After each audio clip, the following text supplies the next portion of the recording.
Okay, everybody, so I have this host to introduce our speaker. That was so incredible. I want to apologize to our speaker. We're running so late. Thank you so much. So we have the privilege. First of all, I want to thank Meira Ranan, who was so kind to ask Sherri to speak for us. So I feel very, very privileged and honored to have such an esteemed guest speaking to us today and sharing with us. Thank you so much. Sherri Mandell won a National Jewish Book Award in 2004 for her spiritual memoir, The Blessing of a Broken Heart. Translated into 3 languages, the book was adapted into a stage play. Her book, The Road to Resilience from Chaos to Celebration, from 2015, details the spiritual stages of resilience. Her latest book is Looking for Comfort: What I Saw, What I Learned, and How I Blew It, Training as a Pastoral Counselor. She is also the author of Writers of the Holocaust and has written for numerous magazines and journals, including USA Today, The Times of Israel, Hadassah Magazine, and the Jerusalem Post.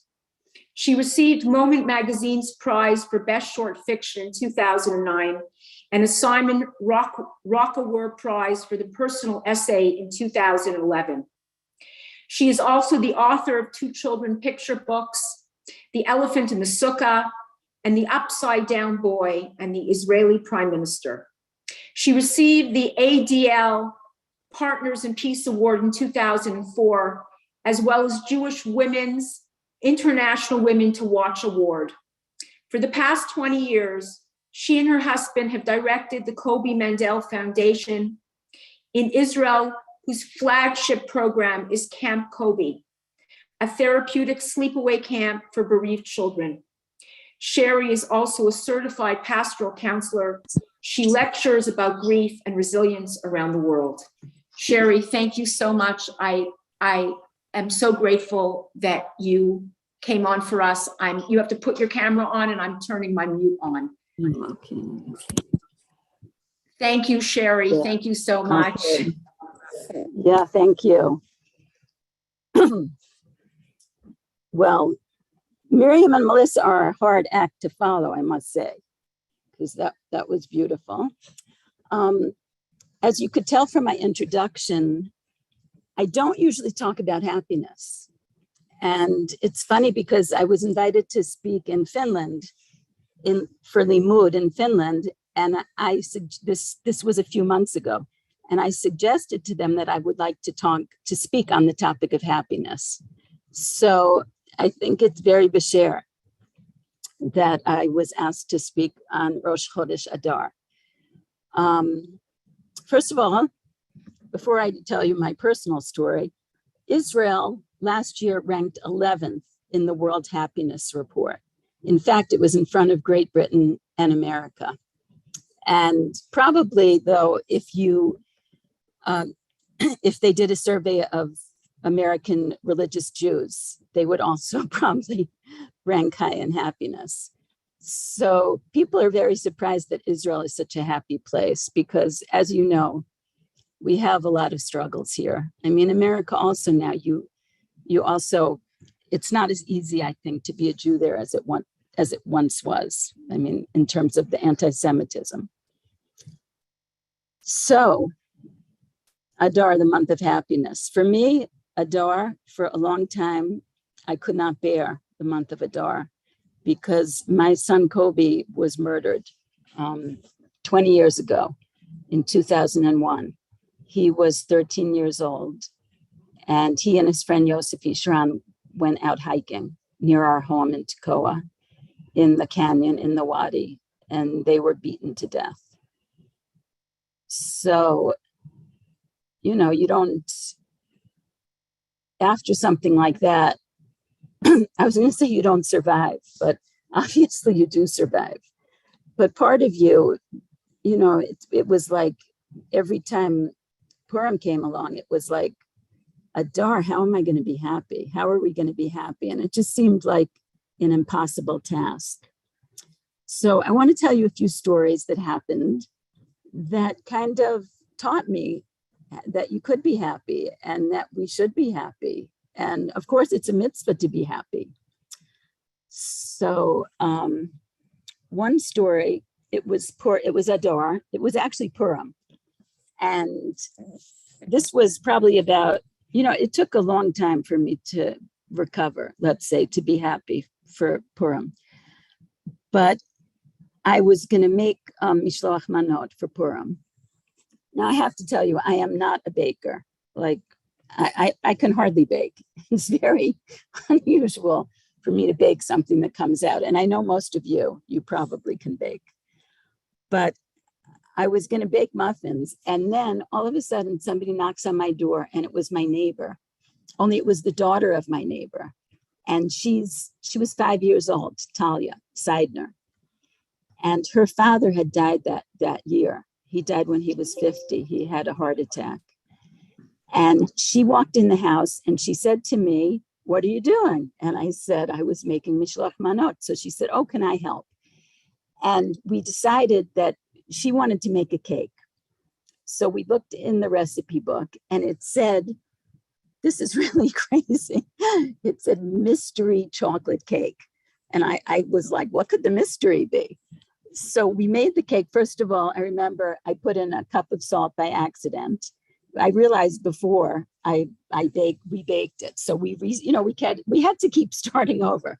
So finally we put the cake in the oven, and I don't know what we did for that 45 minutes, but I guess she colored or something, and I was reading.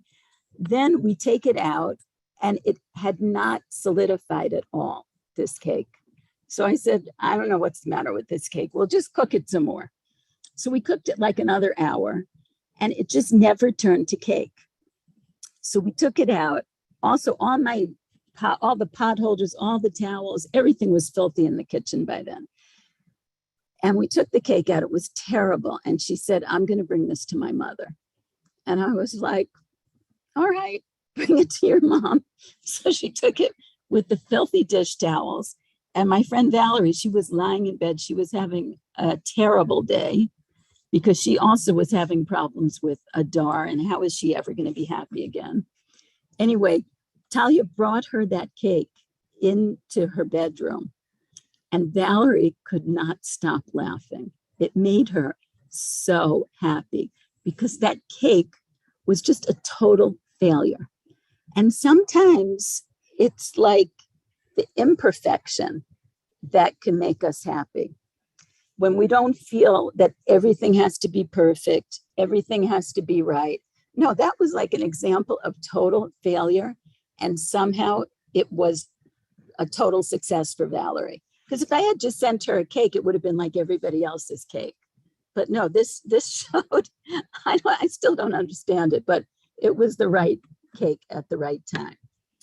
Now, something else that happened to change our lives. I mean, of course, thank God I had other children who were young after Kobe was killed. So I was forced to be happy also, because when you have kids, they're fun. And I felt like we still had happiness in our life.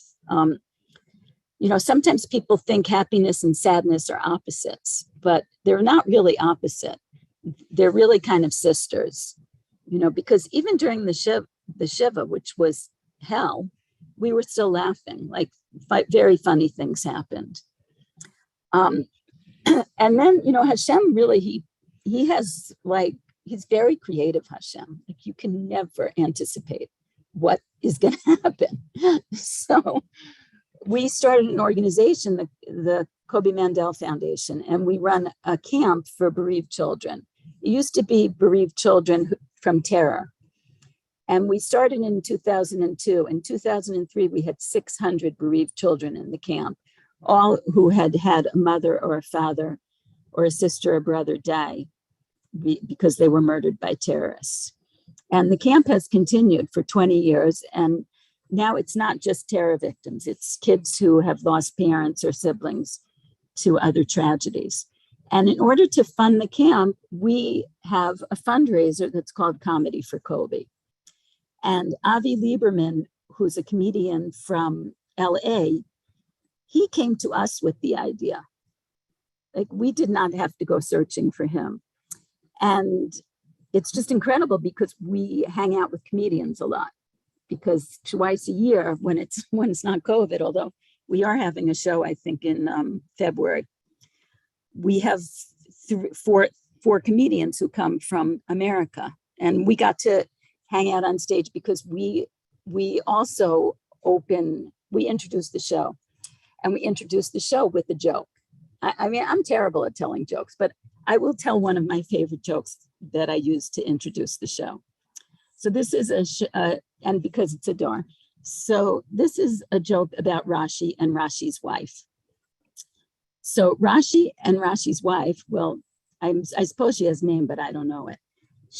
They were going out to dinner, and Rashi's wife got ready, and she put on pink shoes and a pink dress and a green hat. And she said to Rashi, "How do I look? What do you think of my outfit?" And he said, "Well, I like the shoes and I like the dress, but the hat does not match. I don't think you should wear it." And she looked at him and she said, "Always with the commentary." I can't see you, so I don't know if you're laughing, but that's my favorite joke. So yeah, if anybody wants to open their screens, it would be good. Yeah, thank you. So you like that joke? One of the comedians, his name is Salim Muhammad. I was going on a speaking tour because I talk about my books, and also I raise money for the foundation, for the Mandell Foundation. So I was going on a speaking tour, and I told Salim, who was one of the comedians, I told him a story. And this is the story. For my book, my first book was The Blessing of a Broken Heart. And in fact, that book is going to be, it's made into a play, and the play is going to be shown in Jerusalem in March. So I told him a story about the book, that I got a letter from a prisoner in a high security penitentiary. And he had read the book. He wrote me that he read the book in jail, in prison. I have no idea how it got there. And that it really helped him because he had lost a child. He had had a child die. And he said how he would really like to visit Israel, but he thought it was too dangerous. Now, I'm in Israel. I'm the first to tell you that Israel is dangerous, but he's in a high security penitentiary and he's afraid to come to Israel. So I told Salim this story, and Salim said, "That is a fantastic story, but you are a terrible storyteller." And I said, "Oh, that's too bad, because I have to go speak. I'm going on a speaking tour." And he said, "Well, I can help you. I can teach you the secret of telling a story." And I said, "Oh, I'm so happy. I've been waiting for somebody like you. I need someone to teach me. What is the secret of telling a story?" And he said, "I can't tell you now." So we do 5 different shows in Israel. We do in Jerusalem, Tel Aviv, Modi'in, Renana, Beit Shemesh. So I went to all those shows.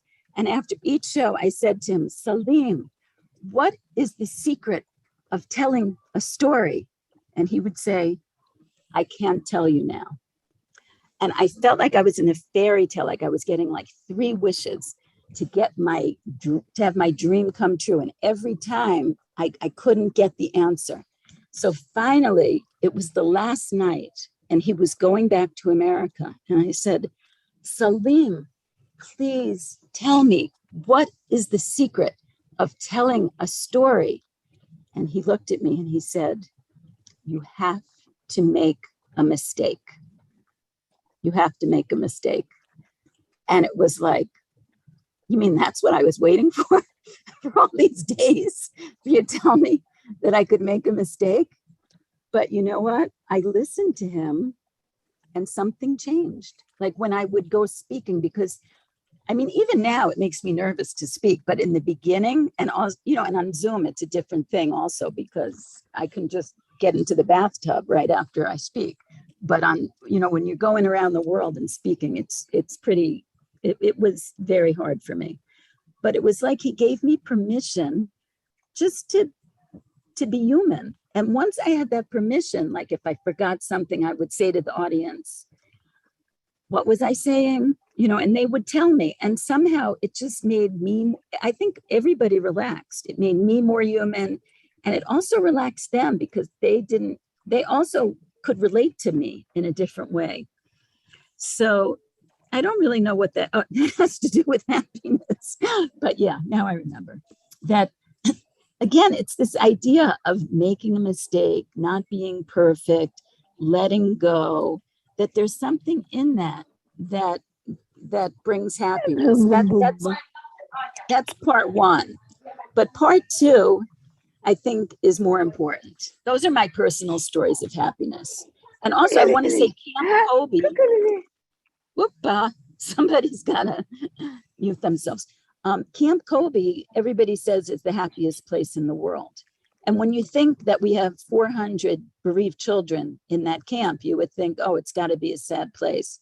But actually, it's the happiest place in the world because the kids know what sadness is. And they're so happy to feel connected. And I think connection is another factor in happiness. I was thinking about faith. Because really, I think faith has to do with a kind of idealism. People think it's a kind of optimism, but I was, even just today, I felt like there's something about the word optimistic, especially in Hebrew, optimi. I just do not like that word. I feel like it's like so easy, ani optimi. And also just because I'm not really naturally an optimistic person, I guess. So I don't like the word. But then I was reading Rabbi Sachs, and he said that optimism is the hope that things are going to get better. But hope is working to make things better, that it's not passive. I think that's why I didn't like optimism, because it's passive. But hope is something that's active. And I think that hope is what defines the Jewish people. And that hope maybe is what gives us happiness, because our religion is founded in this idea that that life is purposeful and that God is moving us toward redemption. So it's not, and that we're partners in that redemption. It's not just that God is moving us toward redemption. It's that we're active partners. And that's the hope, that we can be active in bringing a better world, a more just world, and a more godly world. And I think that's what you're all doing here on this Zoom, by the way, is taking part in bringing a holier world to our world. So Judaism is a forward-looking religion. And in fact, when Moshe meets God at the burning bush, and God tells him, "Ihyeh ma she'ihyeh," that I will be what I will be. And I will be what I will be. That means we're not stuck in, even God isn't stuck in the past, right? It's like there's movement toward the future. And throughout the Torah, the promised land lies in the future. I have to say, I have always felt relieved for Moshe that he didn't go into Israel. I mean, because once you're there, it becomes like something different. And that there's this idea of the hope and the desire that somehow can create, I think, more happiness than actually sometimes fulfilling our desires. I mean, I don't know if that's true. But to live Jewishly is to live inspired with the optimism that we can build a more just and holy world, and with the faith that there is a promising future for all humankind. the very idea of redemption and Mashiach and the world to come, that there's something after death and a redemption, not just for the Jewish people, but for the world. That's built into our religion. So psychologists have found that idealism is correlated with happiness. The Israeli-born Harvard professor of positive psychology, Tal Ben-Shahar, in Happier wrote, being an idealist is being a realist in the deepest sense. It is being true to our real nature. We are so constituted that we actually need our lives to have meaning. Without a higher purpose, a calling, an ideal, we cannot fulfill our full potential for happiness. And, when I think of Esther and what she was called on to do, because in a way, she had to sacrifice her personal happiness for redeeming the Jewish people. But she was willing to do that. And the argument that Mordechai used, if you don't do it, somebody else will. And who knows if you have been chosen for such a time as this. It's, when I think of her, when I think of Esther, I feel like she started out as the beautiful woman who was at the spa, basically, being anointed and being taken care of. And she had to emerge as the hero of her own story, as the heroine of her own story. I'm not sure, I don't know if it's happiness, but maybe it's some kind of higher level than happiness that she achieved, because she was instrumental in the salvation of the Jewish people. And I guess that sense of purpose can bring a kind of happiness, even if it's not the ordinary happiness or the usual happiness. So how do we get there? Like, I have 3 ways. I mean, you all know these ways to be happy, but there are 3 basic Jewish ways. The first one is about Lashon Hara, is to avoid Lashon Hara, but also to speak well, to speak, I have to listen to myself, to speak well to our families, to our children, well, to grandchildren, I think it's easier, to husbands, to friends, just to focus and see the good. And I think, we all know that we're changed when we can praise God, and praise people and praise the world and see the good in the world, because then we're kind of partnering with God in recognizing the good and blessing that good. The second way is gratefulness, and I just think it's so beautiful that we say Modeh Ani, that's the first thing we say in the morning, because when you see what most people do, most people just grab their telephones in the morning. And the fact that Jews get up and say, that wash and say Modeh Ani, it's like saying that we're grateful for getting up in the morning, grateful for the world, and grateful to connect to something bigger than ourselves. And also, when you think of all the people in the world, all the Jews in the world saying Modeh Ani, we're also connecting to those people and just creating this feeling of appreciation and praise first thing in the morning. And then the third thing is community, because community is, first of all, simcha. We always say we're going to simcha, right? We're going to simcha, because real happiness has to be shared. It's not, you can be happy by yourself, but it kind of fades pretty quickly. So I think that it's the joy of being part of a community, because we also find our purpose in community. And, there's that famous quotation by Hillel: if I am not for myself, who will be for me? If I am only for myself, what am I? And if not now, when? And also that Rebbe Nachman says, happy is the person who dwells in God's house.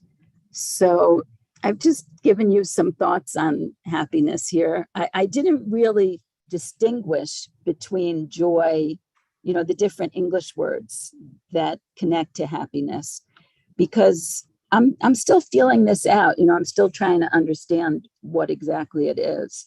And in fact, my husband, when I told him I was speaking on happiness, he looked at me and he's like, you? And I said, yeah, you know what? I am a happy person, but I wish he would recognize. I wish he would recognize that. So it's complicated. It's not simple, but it's a mitzvah, to be happy. And especially this month that we all have this obligation to be happy. And perhaps the way we can do that best is to try to make other people happy. So I bless you with that ability to go and make somebody else happy. I think you have some questions, maybe. Or there were some questions. There were some questions. Oh, Rashi's right. There was some questions. No, I got got two some questions. We're just going to take one. But I just want to say, on the comments, it says Rashi's wife. Yeah, that was actually, Sherri, that was like the best joke. That was the joke, I tell you. Thank you. Can I ask you a question? Yeah. So I have a cousin who recently lost a child. Where are you? Who is speaking? This is Leah. Do you have to see me? Me? No, Yeah, me? can I see you? Can I see you? It would help. Oh, you have to see me? Okay, sure. But we're going to take two questions and that's it. Okay, so this is for a woman, my cousin who recently lost her son. So how do you approach it? Like, at first she was open to speaking with me and I tried to get her to come to some shears and to do different things. And then all of a sudden she just stopped answering my texts and calls. So how do you approach that where you want to still be there for the person, but you don't want to like inundate it? Because it's been about 6 months now since she lost her son, like unexpectedly. He just didn't wake up from sleep one day, literally. But did you say she's your cousin? Yeah. And she's not answering your texts. Right. And you call her too? Morning. You call her? I call her because there's different like mitzvah projects that I'm working on that she wants to be involved in. She's like a doer, she's always trying to do different mitzvah projects. And so I just always find like when you're working and doing things for others, then you don't necessarily think about yourself, Yeah, but maybe she's not ready for that yet. Right. I think that everybody has their own way of grieving. And like personally for me, I couldn't do a lot right away. I needed to receive, and I needed to receive from people who I felt safe with. So I think just give her some space and then go back. You're not there anymore. Yeah, I was just listening to you. Thank you so much. Yeah, I hope that helps. I would just give space. I'm not and then enjoying it at all. try again. I hate it. Okay, we're just going to take one more question. I want to go to the corner and I want to take a car. Hi, Yesterday I went to work. I found a spot. I was lucky. Got in, Can I got out, just no say problem, Baruch something? Hashem, but very stressful. Can I ask Sherri? Sherri, can I ask you a They question? rain, it's supposed to be warm tomorrow and then rain on Thursday, but How I'm afraid do we get it? Is there a way to get go down Pactivate. What's going on? And it's really melts a lot. I know, and I expect more snow on Shabbos, I heard. Another Someone's dumping. not muted. dumping. Somebody's not Can you muted. mute all? Yeah. Okay. Wait, if you want to be in touch Mandell? with me, yeah. Yeah. I don't. Hi, this is Risky. Can you hear me? Yes. Hi. First of all, I just want to tell you that I haven't been listening in months, and today was one of the first days I was able to come on. I'm so glad I did. And I want to say that hearing you talk about happiness was extremely humbling and uplifting. And I also want you to know that I have been davening for you every day. When I say Zokev Kefusim, I daven for your family, that Hashem should take care of you and help you and support you. So I just wanted you to know that I've been davening for years. Wow, So that's amazing. I'm thinking of you every day, even though you don't know me. Maybe that's how come I could survive, because of your davening. That's unbelievable. Wow, I'm humbled. So, and I want to thank you for speaking about Simcha today. It really drove the point home for me. Okay, good. Thank you. Sherri, how can we get in touch with you? How can I get in touch with you? I guess you can go to Kobe Mandell, kobymandell.org, KOBYMA. I'll just write it. I sent an email and I never got anything. I never heard from anybody. kobymandell.org. Or no, here, I'll write my email. You can email me. Oh, are you writing it on the chat? Yeah. Okay, Yeah. thanks a lot. SherriMandell@gmail.com. Okay, thank you so much. Thank you. May I say something? Sherri, this is Yes, Charlene. yes. Okay, I just want to share with you a quick story that happened to me with Shlomo Carlebach about Simcha. I just want to share that with you. So it was a tea break and he asked me, are you happy? So I looked at this man and Shlomo Carlebach and I said, well, it all depends. It all depends. He said to me, the highest